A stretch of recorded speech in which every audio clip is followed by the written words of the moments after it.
Are you actually ready to buy?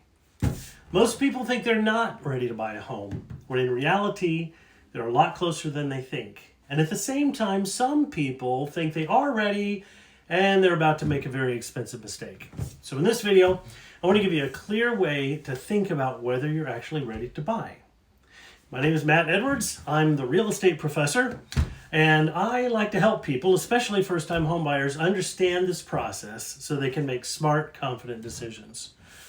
Now, when people ask me, am I ready to buy, they're usually thinking about money.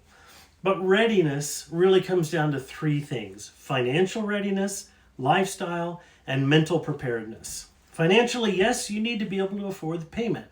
Lifestyle, you want some stability. If you're planning to move in 6 months, buying may not make sense. And mentally, you need to be okay making decisions without perfect certainty, because no house is perfect. Now let's clear up a few myths that stop people before they even get started. You'll hear people say that you need 20% down. That's just not true. A down payment is the portion of the purchase price that you pay up front out of your own pocket. 20% is one option, but many buyers, especially first-timers, put down far less.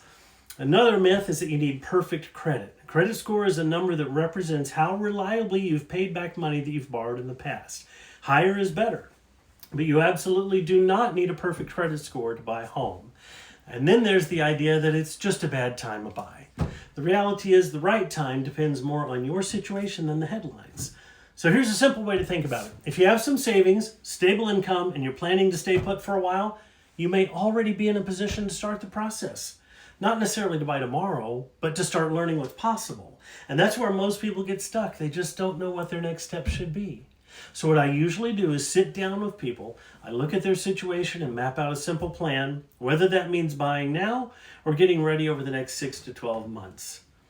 In the next video, I'll walk you through exactly how to figure out what you can afford without guessing. And if you want help figuring out where you stand right now, feel free to reach out. I'm always happy to help.